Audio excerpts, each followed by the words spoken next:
En poco menos de una semana se estará celebrando el 31 de octubre, que esta ocasión cae viernes 31 de octubre, 508 años de la Reforma Protestante. Como les decía al inicio, para aquellos que no estaban, son 508 años donde todo lo que usted ve como iglesia, aparte de la Iglesia Católica, por eso se llama protesta, ¿verdad? Hubo una protesta, pues nace allí, en el sentido de diferentes denominaciones, ¿no?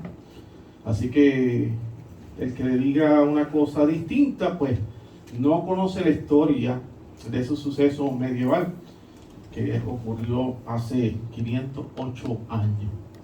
Esto a veces las iglesias no lo enseñan, pero todos partimos de ese punto, lo que es la iglesia protestante, estoy hablando. Partimos de ese punto y nosotros celebramos este evento no por los hombres, sino por la providencia del Señor. Porque Dios providencialmente permitió un levante, como dicen en Argentina, un levante contra la religión organizada, a la institución de la Iglesia Católica Romana. Voy a utilizar unas palabras que utilizó el pastor Sugel Michelén, a quien admiro mucho, que él dice: no es mi intención ir despiadadamente contra la Iglesia o institución de la Iglesia Católica Romana, pero no se puede evadir de que allí surgió todo, ¿sabe?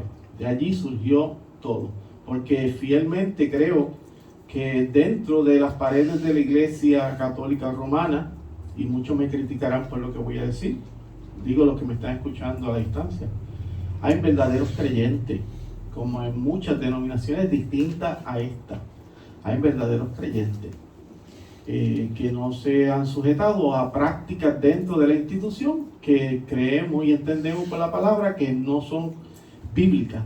Pero hay gente que sí conoce la palabra de Dios y conoce lo que debe hacerse, pero permanece por una tradición, una cultura, un legado de familia, distintas cosas, ¿verdad? Tampoco vamos a hacer esto muy romántico, pero es así, tengo que hablar de la institución. Bueno, la palabra que vamos a estar utilizando para este mensaje se encuentra en 2 de Timoteo, capítulo 3, versículos 16 al 17, que parte lo dio nuestro joven Sabi. El título del mensaje es Palabra de Vida. Palabra de vida. Estaba inclinado por traer mensaje sobre la esperanza que prediqué, que me pareció muy hermoso y fue de edificación a mi vida, que prediqué en Cupey, pero lo traeré más adelante. Pero era importante hablar sobre estos temas, que tenemos que saber nuestra historia. Cuando uno no conoce su historia, aunque no voy a hacer un relato de un seminario, aquí yo no estoy dando de clase de historia, solamente son pizcas, ¿verdad?, de la historia, solamente. Yo voy a predicar la palabra de Dios. Es necesario, es importante, porque tenemos que conocer qué pasó alrededor de tantos miles de años después de la muerte y resurrección de Cristo. Hay que saber qué pasó, qué ocurrió. Bueno, palabra de vida. Dice así la segunda carta dirigida a Timoteo, escrita por Pablo, capítulo 3, versículos 16 al 17. Toda la escritura es inspirada por Dios y útil para enseñar, para redarguir, que es reprender, para corregir, para instruir en justicia, a fin de que el hombre de Dios sea perfecto, enteramente preparado para toda buena obra. Este es el mensaje, palabra de vida. Señor, gracias por la oportunidad una vez más que me da, Señor, de utilizar estas facilidades, este lugar, Señor, de reunión, la iglesia, para predicar tu santo evangelio. Solamente es por ti, es por gracia, es por la ayuda de tu Espíritu Santo que lo puedo lograr. Y el pueblo que está presente y el que va a ver a la distancia, yo te pido que a cada uno de nosotros tú nos ilumine el pensamiento, nos capacite para recibir de la santa palabra de Dios, el evangelio para salvación. Ayúdanos, Señor, porque somos débiles y a veces estamos distraídos en medio del servicio.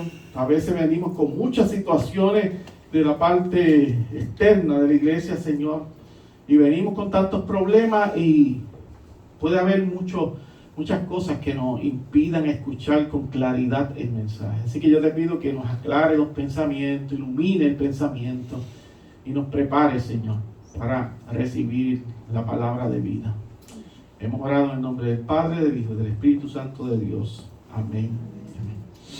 Hermano, y como le decía, a finales de la Edad Media, la Iglesia Católica Romana mantenía bajo su control, por decirlo de alguna manera, al pueblo. Estaban subordinados a la Iglesia Católica. Tenía un dominio brutal, tremendo sobre el pueblo. Y durante ese periodo el pueblo sufría como un tipo, yo le he dicho durante los años, como un analfabetismo bíblico o teológico increíble. No conocían qué realmente decía las Sagradas Escrituras. Claro, sucedía por algún asunto. Eso es por llamarlo de alguna manera, ¿verdad? Ese analfabetismo bíblico o teológico. Le voy a decir algo, no es que esto esté lejos de la realidad de hoy, del siglo XXI. Hay personas, hoy tenemos Biblias de todos colores, de todos tamaños, de diferentes letras, y aún hay personas que no se dedican a escudriñar las Escrituras. No quiere decir que porque tú la tengas accesible, va a escudriñarla. Personas que no tienen como que el amor, el sentido, todavía no ha llegado a ese aspecto, deben orar. Yo les recomiendo que debe orar para que Dios le dé hambre por aprender la palabra de Dios. El que no tiene hambre por la palabra de Dios, pues va a permanecer sin un cierto conocimiento por lo que escucha en el púlpito y los estudios bíblicos, pero no adquiere más, falta más, porque tienes que tener tu devocional privado, tu estudio privado, debes escudriñar en tu aspecto personal. Así que en esta parte, aunque estamos un poco más preparados, pues también hay gente que no, aunque teniendo Biblia, no se han desarrollado completamente. Esa época de que yo les estoy hablando, ese siglo XVI particularmente, estaba lleno de supersticiones, pero sumamente ridículas, que hoy usted la mira y usted dice, oye, pero ¿y por qué ellos creían eso? Pero, o sea, yo siendo abogado del pueblo de aquel entonces, convirtiéndome en abogado, era gente simple, sencilla, y te estás dejando llevar por lo que tú entiendes que son la autoridad, y te enseñan. Entonces, en cierta manera te están manipulando, porque tú no conoces nada más. Cuando tú adquieres conocimiento, entonces te convierten en una persona distinta, ¿verdad? Tu evaluación de las cosas es distinta. Pero había mucha superstición, aunque hoy día, vuelvo y repito, porque esto se convierte atemporal, aquello también sucede hoy. Gente supersticiosa dentro de las iglesias, y de las iglesias ya con una teología fuerte y robusta, también hay supersticiones. Había un fanatismo desmedido en ese siglo XVI y demasiado, una vez más, demasiado de desconocimiento de la palabra de Dios. El conocimiento pues te otorga cierto poder, pero el desconocimiento puede convertirte en esclavo de aquel o de aquellos que tienen más conocimiento que uno. Porque te engañan, porque tú no conoces. Y al no conocer, pues te haces frágil de cierta manera. Eso es exactamente lo que aconteció en aquella historia del siglo XVI con la iglesia. Tenían conocimiento, el clero, pero los laicos, las personas de a pie, no tenían. El pueblo no entendía lo que se llama la homilia, el mensaje, la predicación. No la entendía el mensaje que traían los sacerdotes católicos, ya que el mismo era llevado en latín. Y esa lengua era un lenguaje prácticamente muerto, que el vulgo no podía entender. La persona de a pie, la persona simple, sencilla, que no tenía mucha educación o ninguna educación, pues que iba a entender un lenguaje muerto en latín. No entendía lo que estaba diciendo el padre, el cura o el sacerdote, no entendía para nada. Como entraba, salía. Por eso es que el apóstol Pablo critica las lenguas. ¿Verdad? En Corintio tiene un problema con las personas que están allí. Y cuando yo estoy hablando de Corintio en este aspecto, estoy diciendo que los dones especiales todavía estaban en manifestación, porque el canon no se había cerrado. Estaban en su pleno, ¿verdad? Estaban exponiéndose. Pero Pablo dice, mira, pero si llega la gente y hay algún hermano hablando en lengua, el que está entrando nuevo no le entiende. Si no hay nadie que pueda descifrar las lenguas que está hablando de parte del Espíritu, pues entonces mejor calle. Y dice así, firmemente, calle la congregación. Porque el que sacamos, el que se está luciendo es uno. Imagínate yo hablando aquí alemán, dando el mensaje en alemán. Oh, qué catedrático el pastor. Y usted, wow, habla alemán, pero usted no entiende nada en alemán. ese analogía, ¿verdad? Estoy trayendo bien severa, para que vaya ahí al punto y ustedes digan, ok, ahora entiendo. Así de severo es, así. Tenemos que hablar un lenguaje que todo el pueblo entienda, sencillo, práctico. Así que, como el pueblo no entendía, el pueblo estaba dominado por todo esto, ¿sabe? Ya le hice la plataforma, es mucho más, pero le hice la plataforma, pues comenzaron a vender la gracia de Dios, que es un regalo. La gracia es regalo inmerecido. Es como si tú me das un regalo y yo te digo, toma $20 o 40 por el regalo. Es una falta de respeto. ¿Cómo tú vas a pagar por lo que Dios ha dado por gracia? Comenzaron a vender la gracia de Dios por obras muertas, por penitencias inservibles. Que yo siempre digo, usted quiere ayunar, ayune, pero hágalo con piedad y hágalo con voluntad delante de Dios, no para que yo te vea, ni que yo mismo sea glorificado por eso. Eso es una basura, estoy pasando hambre. Pero si usted ayuna delante del Señor de manera seria y con un propósito honesto, oye, hágalo. La Biblia habla del ayuno y orar, claro que sí. Debe orar. Y oramos muchas veces equivocadamente también. Muchas veces. En estos días he estado meditando sobre la oración, ciertos aspectos de la oración, de ciertos sucesos que están aconteciendo, de gente que amo. Y he cambiado de la oración, hablando, claro. Hablé con el pastor Carlos Cruz y conversamos sobre la oración. Y fue interesante. A veces uno pide mal, muy mal. ¿Por qué? Porque te da sentimiento. No, tiene que quitar el sentimiento y ser objetivo. La palabra, ¿qué dice la palabra? Vamos a la palabra. Entonces, ese pueblo tenía ritos de poca importancia, ceremonias de poca importancia. Daban unos certificados de perdón que di en una de las clases, hablé sobre las clases de uno de los jueves, hablé sobre esto. Daban como un tipo de certificado de perdón. De esta manera se aprovechaban de un pueblo que era sencillo e ignorante. Ellos no tenían la culpa, eso era lo que habían aprendido, los habían manipulado a eso. Mira, esto es lo más triste, y aquí es donde entra este hombre que voy a hablar. Vendían el perdón de Dios por monedas, prometiendo la entrada al cielo por dinero, hermano. Y la salida de los familiares del purgatorio, ese lugar ficticio también. La gente engañada por un mensaje falso, sacaban el poco dinerito que tenían para comprar el perdón del alma.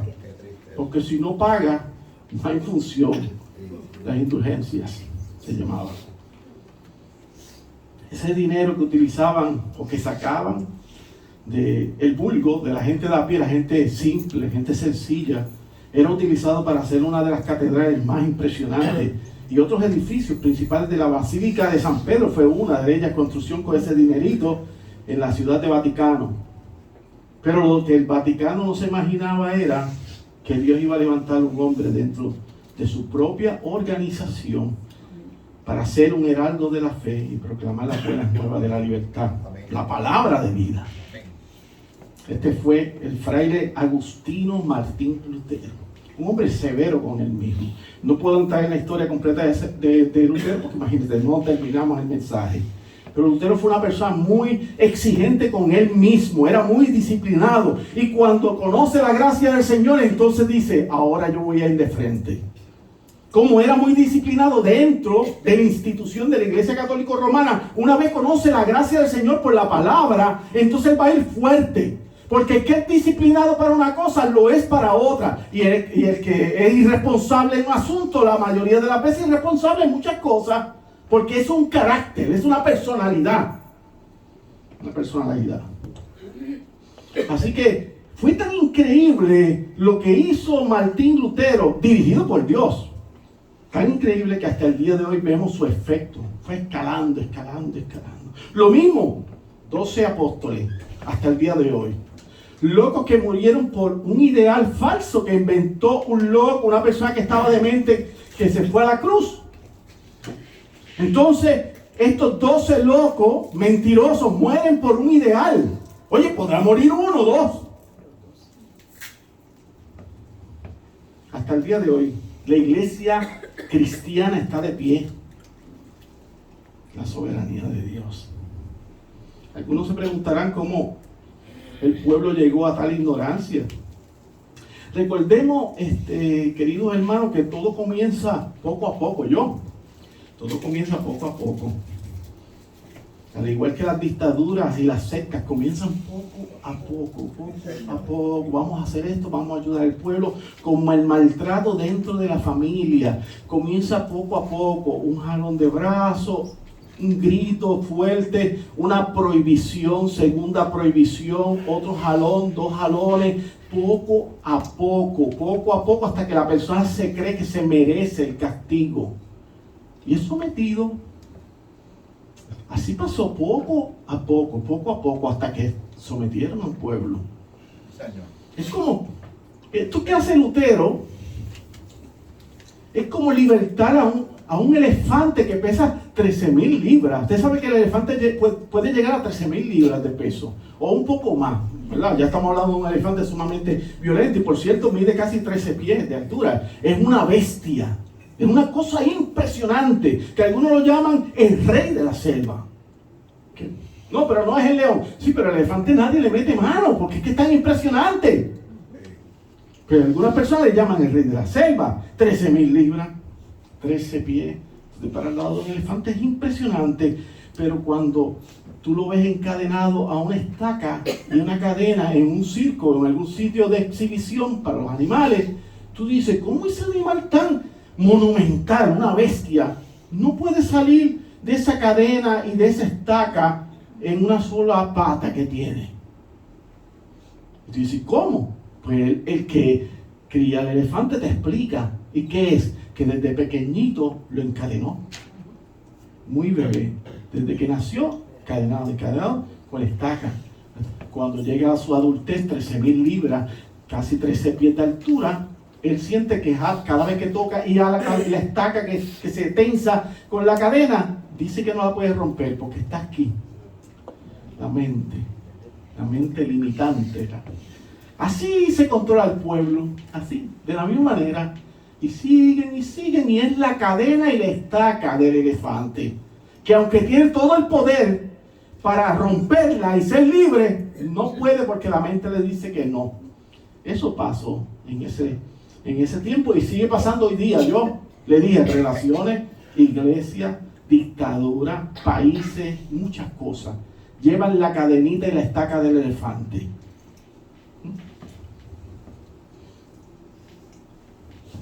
Bueno, vamos a ver nuestro texto.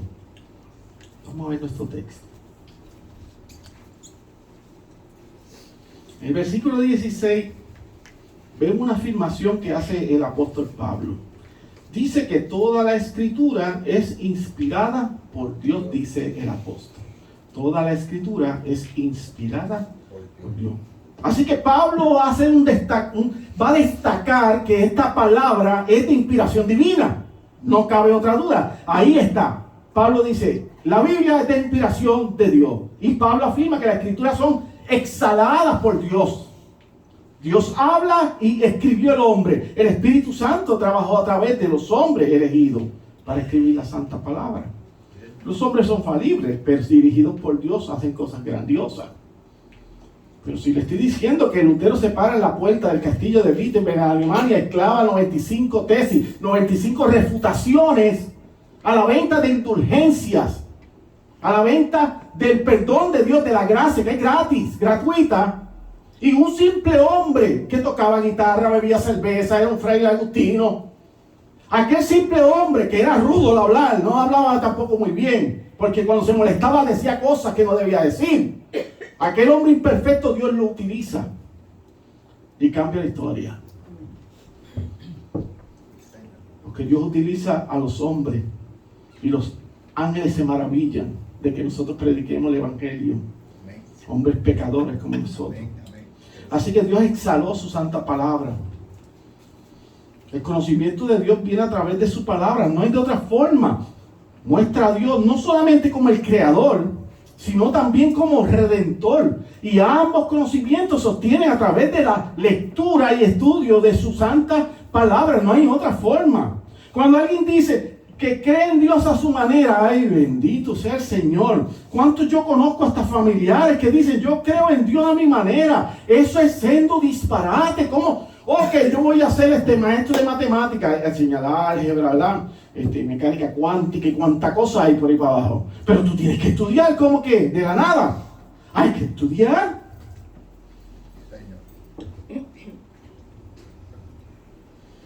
Creo en el Dios de la Biblia a mi manera. Cuando alguien dice eso, se ha construido un ídolo. Un ídolo. En Ezequiel, que dice que talan el bosque, utilizan la madera, crean una casa. Por lo que usted quiera, utiliza esa madera. Y los sobrantes se hace un ídolo y lo talla. Y lo pone en el centro y le ora y lo adora. Oye, por favor. Solamente utilizando la razón, te das cuenta que dice, oye, pero ¿qué estoy haciendo? Pero si son madera. Entonces el hombre se construye un ídolo cuando cree en Dios a su manera, porque ha creado el Dios que él cree, que es Dios. Y esto, querido hermano, es blasfemia. Es una blasfemia. Cuando usted le digan así, usted sabe que la persona está completamente errada. La brújula se rompió de esa persona. Dios ha dejado en su santo libro la manera en que debemos creer en Él y obedecerle. Es la palabra de vida, como dice el mensaje.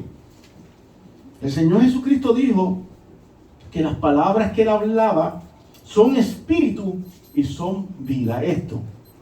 Esta palabra es espíritu y es vida. Juan 6:62. Tienen autoridad. Cuando hacemos una caricatura de Dios, imaginando quién es Él fuera de lo que ha revelado, es tomar el nombre de nuestro Señor, de nuestro Dios en vano. En Éxodo 27, como dice, ¿verdad?, los mandamientos. Usted no puede hacer caricaturas de Dios. Mire, hermano, yo he ganado, uno dice ganar, pero realmente lo que está haciendo es aclarar la vista de la otra persona. Pero eso es una expresión que estoy utilizando.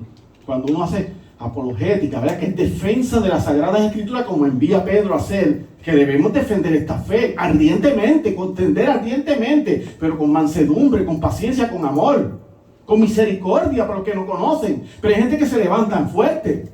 Y usted dice, pues pruébamelo por la palabra. Y ahí tiemblan. He ganado muchas. Pues está bien, tú lo estás diciendo, pero es porque tú lo estás diciendo o lo dice la Biblia. Pruébalo por la Biblia. No, porque ya sumaste algo, la Biblia y algo más. No. Si no me lo puedes probar por la Biblia, no está. No, porque es una invención. David dijo que la ley de Jehová es perfecta, que convierte el alma. La palabra de Dios convierte el alma. El testimonio de Jehová es fiel, que hace sabio al sencillo. ¿Cuántos de nosotros no conocíamos nada de esto y nos burlábamos de esto? Y hoy día amamos al Señor por su palabra, por lo que Él ha revelado, por las promesas que están allí. Usted está caminando porque usted cree que estas promesas son en Él, sí, amén. Por eso está aquí. Porque si usted no creyera que esto es verdad, para que está aquí, seríamos, dice el apóstol Pablo, una trulla de locos. Esto es contemporáneo en pepiniano. Una trulla de locos. Estando aquí una mañana todos unidos y adorando a un Dios que no existe. Y somos una trulla de locos siguiendo un pastor loco también. No tendría lógica. Pero este libro se sostiene en 1200 años de construcción, más de 40 autores de diferentes continentes, de diferentes dialectos, y todos tienen un propósito: miran a Cristo. Y las profecías se cumplen una tras otra en Cristo. ¿Cómo usted explica eso? 730 años, Isaías decía que nacería uno en Belén, Éfrata. Y nació cuando él dijo. Y los magos de Oriente le fueron y le adoraron. ¿Cómo usted explica todo eso? Mira, eso coge el pecho y lo hincha. Yo veo las profecías y yo digo, yo estoy firme como un ancla. Dice que la Biblia que la palabra es como un ancla para el alma. Y vuelvo y repito, que hagan lo que les venga en gana, hermano. Que hagan. Dios será el juez de todos nosotros. Aún del que dice que Dios no existe.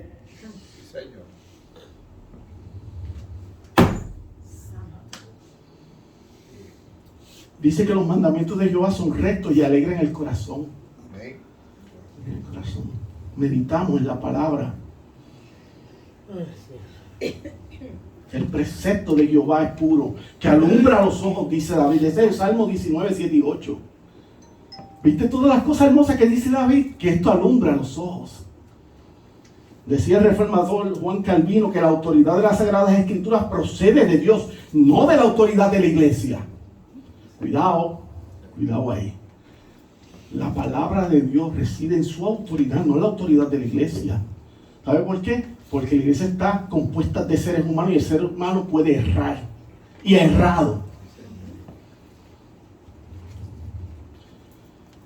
Porque si usted ve a alguien con una toga de juez, ese juez puede ser corrupto o no. Claro que sí. Y un policía puede ser corrupto, un oficial correccional puede ser corrupto. Porque la vestimenta no dice nada. Yo llevo un clerical puesto, un símbolo de la cruz. Y eso dice que yo soy perfecto y que no tengo algo oculto. No. Claro que no. Ni me da más poder, ni autoridad, ni nada. ¿Sabe que gente de buena familia tienen enterrado? Yo lo digo siempre, ¿verdad? Y usted dice, no diga eso, pero es que en la verdad el ser humano está totalmente depravado. Y el ser humano perverso, ¿qué hace? Muchos de ellos son asesinos seriales. Y usted ve que tienen 5, 4 hijos, una familia hermosa americana. Casi siempre se da en Estados Unidos, usted lo ve. Y cuando vas al patio está lleno de cadáveres. Y hasta vi una que estaba hace más de 30 años, se había escapado del FBI, de todo, una familia hermosa. Por favor. Caras vemos y corazones no sabemos.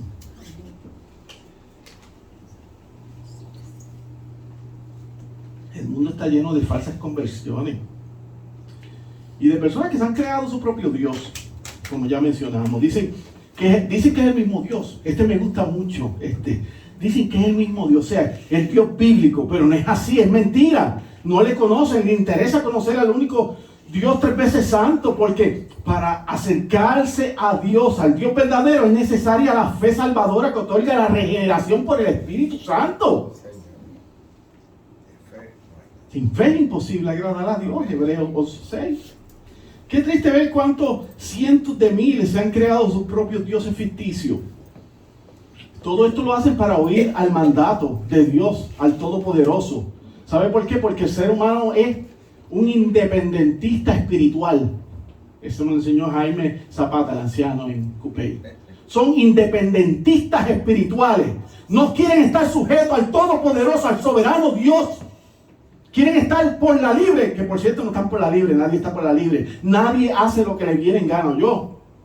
Porque Dios es soberano. Dios permite que haga. Pero como odian a Dios, quieren vivir la libre. Es más, dice, no me hables de eso, yo mientras menos sepa, mejor. Dice Juan, el apóstol Juan 3:20. El Evangelio según San Juan 3:20 dice, porque todo aquel que hace lo malo aborrece la luz y no viene a la luz para que sus obras no sean arrepentidas. Aquellos que son apóstatas, un apóstata es aquel que servía a Cristo en ciertos años, mucho tiempo, y luego se aparta del Señor y le hablan del Evangelio. Y tú lo ves que cada vez que tú le hablas del Evangelio, algo, una palabra, cualquier cosa, parafrasea algo de Dios, tú lo ves que se revuelca. Y trata de evadir la conversación y sacarla por la esquina y hablar de otra cosa, se molestan. ¿Por qué? Porque es apóstata, porque sabe que cuando alumbra la ley de Dios, te aplasta y pesa. Y tú dices, cuando te aplasta y pesa, tú tienes que arrepentirte porque ¿cómo vas a escapar de la mano de Dios? Pero Él no quiere huir. Ustedes conocen cientos de ellos, están en nuestros hogares, están en nuestra familia, que odian la ley de Dios.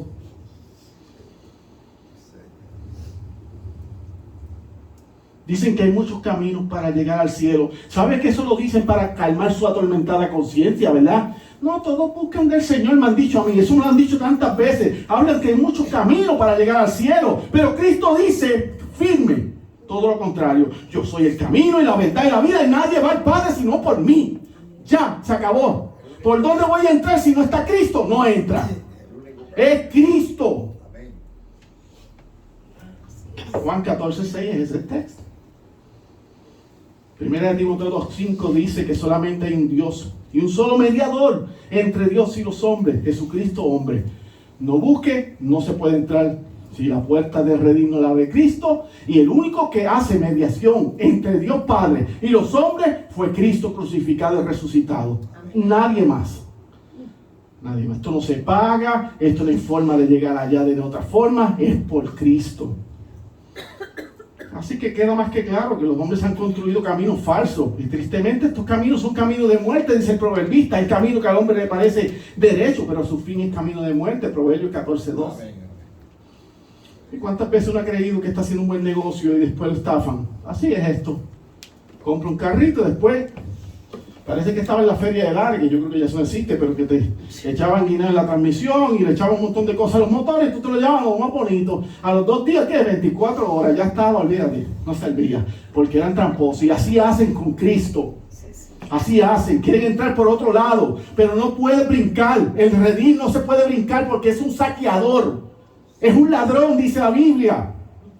El único camino es Cristo. Él revela su vida, su salvación a través de la palabra de vida, la Biblia. 16, parte baja. Dice que esta palabra provoca en el verdadero creyente, lo que nos hace es enseñar, nos reprende, redarguir, ¿verdad? Reprender, nos corrige y nos instruye en justicia. La Biblia da forma a nuestras creencias, así como a nuestro estilo de vida, porque usted no puede estar viviendo como vivía antes. No cambia. Se refiere tanto como a la doctrina como a la conducta. Hay cosas que hemos cambiado. Claro, no se ponga tampoco muy santidad Jehová. Estoy hablando de la denominación. Porque no es verdad. No es verdad porque todos fallamos. Hay días que uno no está muy bien, que se levantó por el lado izquierdo de la cama y no se siente muy bien y no es muy piadoso y es falto de perdón y está como amargado y cosas así. Pero eso no quiere decir que no es de Dios, es que está teniendo un mal día y tiene que ir a Cristo. Y posteriormente Él nos va a ayudar. Esto es para que todos lleguemos a la unidad de la fe y el conocimiento del Hijo de Dios, dice Efesios 4:13, a un varón perfecto, a la medida de la estatura de la plenitud de Cristo. La Biblia se dirige a nosotros de diversas formas, de muchas formas. Nos da la verdadera doctrina, la doctrina de verdad. Nos reprende con la conducta impía o las falsas creencias. Cuando usted hace algo malo, que lee la palabra, usted dice, yo soy ese, el mentiroso, yo soy el estafador. Mira, yo soy el adúltero, yo soy el fornicario, porque el adúltero no solamente es que tenga el contacto, sino en corazón, dice Cristo.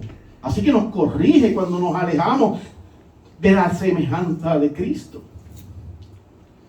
Nos entrena en una vida justa. Mira, hermano, usted piensa que no ha cambiado mucho. Yo siempre le digo esto porque es que nos confundimos. Usted dice, yo no sé qué pasa conmigo, pero dele para atrás, para que usted vea que todo lo que Dios le ha hecho mejorar a usted. Amén. Mire, yo sé que a mí me falta muchísimo. Todos los días trato de trabajar en Cristo en mi vida personal, pero sé que no soy el mismo de hace muchos años atrás, porque ha habido un crecimiento por la gracia del Señor. Así que quítese eso, no sea tan duro con usted mismo. Vaya al Señor, Señor, mire, tengo esta debilidad, ayúdame. A veces permanece hasta el fin, o yo. Es un aguijón que lo tiene porque es necesario tenerlo para orar. Predica la palabra de Dios, le dice el apóstol Pablo al joven Timoteo, en de Timoteo 4:2.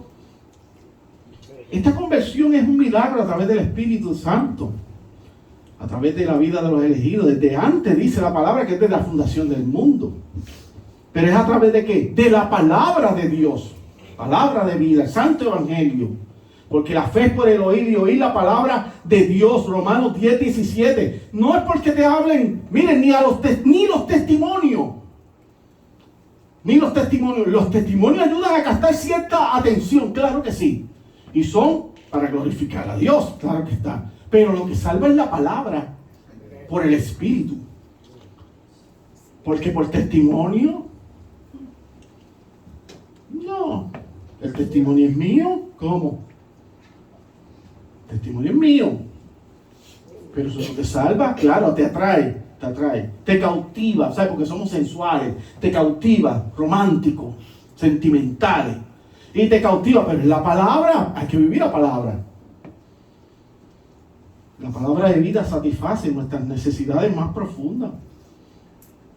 El versículo 17, el final, dice que a fin de que el hombre de Dios sea perfecto, equipado para toda buena obra. Qué hermoso, ¿verdad? Poco a poco. Mire, yo he visto gente aquí cambiar tan lindo. Yo digo, wow, cómo eran.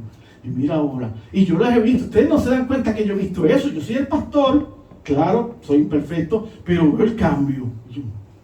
Oye, como Dios los ha ido transformando. Poco a poco. Unos más rápidos, otros más lentos. Otros se desvían un poquito a veces. Regresan, se fortalecen en Dios. Y continúan.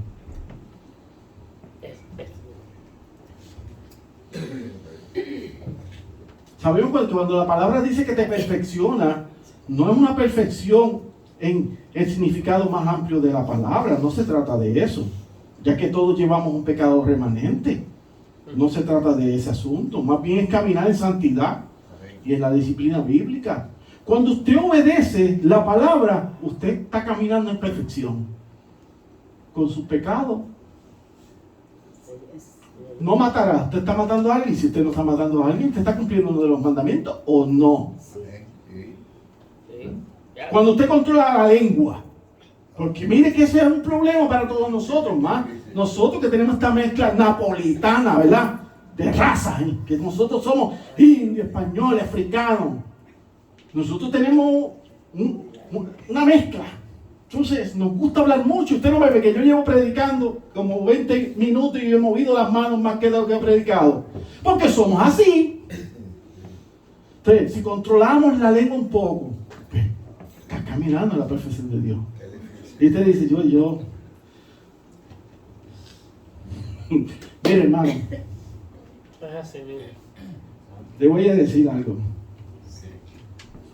Yo voy a compartir un testimonio rapidito. Estaba airado con una persona, bien airado. Y dije, le voy a decir esto porque está mal, claro, con justa razón y honestamente lo iba a hacer. Porque se puede hacer. Se puede hacer valer los derechos. No es que no. Y yo dije, ok, voy a hacer esto y esto. Y se me encendió de los pies a la cabeza. Siempre he tenido problemas con la ira. Yo lo sé, yo soy volátil. Dios me ha ayudado muchísimo. Y le doy gracias a Él. ¿Qué pasa? Que ya a punto de intervenir con la persona dije, ¿qué dice la Biblia? Y medité en las Escrituras. Y la Biblia no dice que lo que yo iba a hacer estaba bien, sino que estaba mal. Y medité. Dije, bendice al que te maldice. Ora por ello. Si te piden que cargas una milla, cárgale 3. Y yo falla, y checkmark, pero de falla. Taqui, falla en todo. Y yo dije, no, le voy a saludar. Sí, le echo la bendición. Sigo hacia adelante y ya yo le he encargado a Dios. Yo presenté esto a Dios. Y Dios es mi guardador y es mi guía. Y Él nunca me ha dejado solo. Jamás. Cuando yo he creído que sí, no. Y con lágrimas me ha levantado y he seguido. Y puse en práctica la Escritura. ¿Sabe por qué? Porque si me dejo llevar por mis sentimientos, que eran de ira, le arranco la cabeza. Pero como fui a la palabra me dominó. Y fui seducido por el gran pastor Jesucristo. Eso es lo que debemos hacer. Pastor, no estoy hablando de esto más santurrón aquí. No, tengo muchos defectos. Pero aplique esos principios. La palabra es la palabra. Piense. Usted quiere decir, yo estaré bien. Lea las cartas y se va a dar cuenta que está bien mal. Si usted tiene problemas con el chisme, lea Santiago y va a dormir bien calentito. Va a dormir. Usted va a decir, qué chismoso soy. Ay, yo estoy bien mal, tengo que corregir. El Señor nos va a sostener, hermano. Nos vamos a deleitar en su ley. El salmista clamó, ¿cuánto amo yo tu ley? Mira la ley, porque ya la ley no nos condena a la iglesia, sino que nos purifica, nos santifica más y más. Porque esta santificación es progresiva, podemos seguir creciendo en santidad, claro, no en estado de perfección, porque estamos en esta carne, pero creciendo en santidad más y más por su ley. Pero el que no tiene a Cristo es para condenación, para nosotros no. ¿Cuánto amo yo tu ley? Todo el día medito en ella. Salmo 119, 97. Pedro dijo que a través del bautismo no era para quitar ahora que era como para salvarnos, sino que era para quitar las inmundicias de la carne. ¿Cómo? Sino como la aspiración de una buena conciencia hacia Dios. Porque la conciencia tú lo vas trabajando con la ley de Dios. Entonces tú te vas edificando en su palabra y vas cambiando. Voy a concluir con esto, hermano. Juan nos enseñó que el amor de Dios llena completamente el corazón. Si tú te recuerdas cuando viniste a Cristo por primera vez, ese corazón hinchado de ese enamoramiento, lo que le dicen el primer amor, uno siempre puede buscar eso, siempre. Todo el que obedece su palabra se llena del amor de Cristo. Todos. En primera carta de Juan 5:3 dice, pues este es el amor a Dios, que guardemos sus mandamientos, dice Juan. Y sus mandamientos pues no son gravosos, o sea, no nos hacen daño, no nos molestan. No son una carga para nosotros los mandamientos de Dios. Una verdadera conversión provoca una vida nueva, ¿no? Tiene que haber un cambio en nosotros. En cierta ocasión, el hombre que hablé al inicio, Martín Lutero, dijo que mientras él dormía, luego que hizo toda esta refutación contra la venta de la gracia del Señor que él veía, que cogían el dinero para hacer basílicas y para hacer edificios, y él fue contra el Vaticano, y él dijo, mire lo que dijo, que mientras él dormía o tomaba cerveza junto a sus amigos, le gustaba darse la cervecita a Lutero, tocaba guitarra, la palabra de Dios debilitaba el papado de tal forma que ningún príncipe o emperador consiguió causarle tanta derrota. La palabra de Dios es la palabra que tiene autoridad. Él dice que nada hizo, él no hizo nada, sino que la palabra de vida lo hizo todo. La palabra. Nuestro Señor Jesucristo dijo que aquellos que dicen amarle guardarán sus palabras, y Dios Padre le amará, y vendrían a Él y que harían morada con Él. El que ama a Cristo y dice amar a Cristo va a guardar su palabra. No perfectamente, pero sí sinceramente, hermano. Sí sinceramente. A Dios sea toda la gloria. Este fue el mensaje, palabra de Dios. Señor, gracias por la oportunidad de predicar tu santo evangelio. Seas tú glorificado y que edifique a tu santo pueblo, Señor. En Cristo Jesús. Amén.